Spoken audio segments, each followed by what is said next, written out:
Assalamualaikum warahmatullahi wabarakatuh. Di sini saya akan memaparkan sedikit materi dari bab 5, yaitu Good Corporate Governance atau lebih dikenal dengan GCG.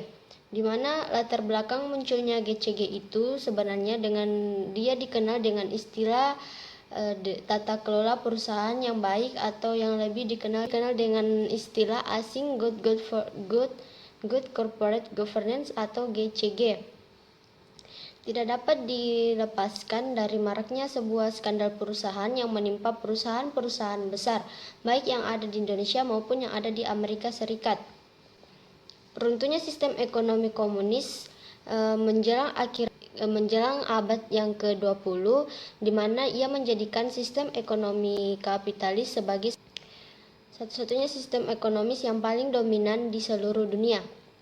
Sistem ekonomi kapitalis ini semakin kuat mengakar berkat adanya arus globalisasi dan perdagangan bebas yang mampu dipaksakan oleh negara-negara maju dengan kebanyakan penganut sistem ekonomi kapitalis. Ciri utama dari sistem ekonomi ini adalah kegiatan bisnis dan kepemilikan perusahaan dikuasai oleh beberapa individu atau sektor swasta. Dalam perjalanannya, beberapa perusahaan akan muncul sebagai perusahaan swasta yang lebih besar atau biasa dikenal dengan perusahaan raksasa yang bahkan aktivitas dan kekuasaannya melebihi batas-batas negara, serta para pemilik dan pengelola kelompok perusahaan ini mampu mempengaruhi atau mengarahkan berbagai kebijakan yang diambil oleh para pemimpin politik suatu negara untuk kepentingan kelompok perusahaan. Salah satu dari contoh akibat dari praktik bisnis yang tidak etis adalah kritis ekonomi yang menimpa Indonesia dan beberapa negara Asia seperti Thailand, Korea Selatan, Hong Kong, Filipina, Malaysia, serta perusahaan-perusahaan raksasa di Amerika Serikat. Tidak sulit untuk mencari penyebab utama krisis dan mega skandal tersebut. Semua ini terjadi karena perilaku tidak etis, bahkan cenderung kriminal yang dilakukan oleh para pelaku bisnis yang memang dimungkinkan karena kekuatan mereka yang sangat besar di satu sisi dan tidak berdayanya aparat pemerintahan dalam menegakkan hukum dan pengawasan serta perilaku para bisnis. Pengertian GCG. Sebenarnya apa sih itu GCG?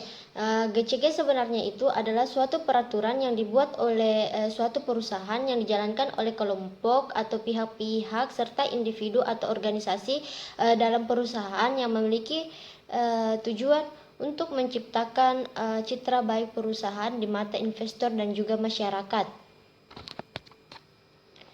Dari pengertian itu juga ada beberapa definisi dari sumber yang dapat dijadikan contoh atau dapat dijadikan acuan, di mana yang pertama itu Cadbury Committee United Kingdom. Dia mengutarakan bahwa GCG itu seperangkat peraturan yang mengatur hubungan antar pemegang saham, pengurus atau pengelola perusahaan, pihak kreditur, pemerintah, karyawan, serta pemegang kepentingan internal lain. 2. Forum for Corporate Governance di Indonesia itu dia tidak membuat definisi tersendiri, tetapi mengambil definisi dari Cadbury Committee of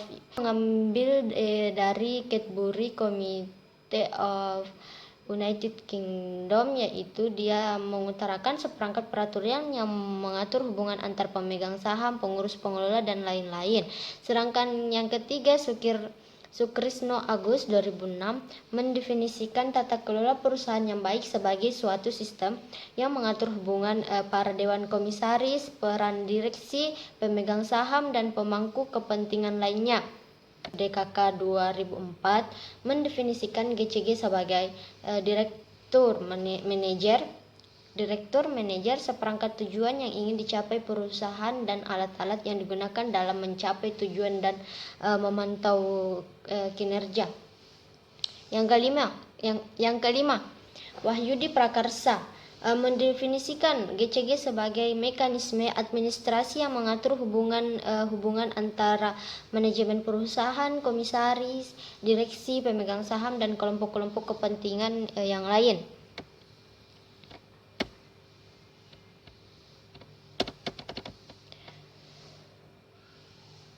Prinsip-prinsip GCG, Organization for Economic Cooperation and Development atau OECD, mencoba untuk mengembangkan beberapa prinsip yang dapat dijadikan acuan oleh pemerintah maupun para pelaku bisnis dan dalam mengatur mekanisme hubungan antar para pemangku kepentingan tersebut, di mana prinsip-prinsip itu dijelaskan secara ringkas supaya dapat dirangkum dengan baik, yaitu yang satu, perlakuan yang setara yaitu perlakuan atau responsibilities.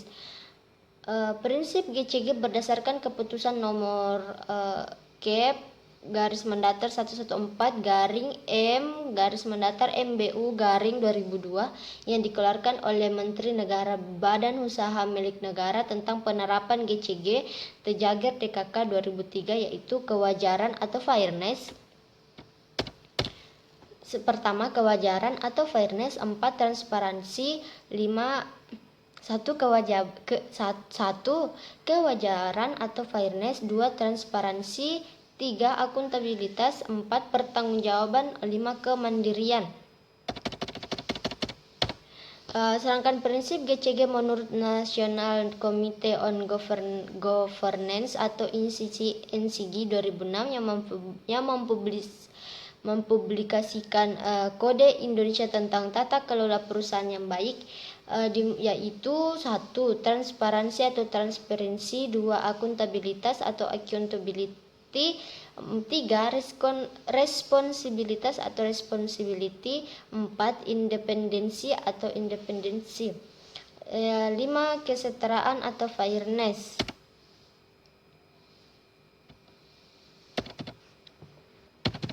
Manfaat GCG.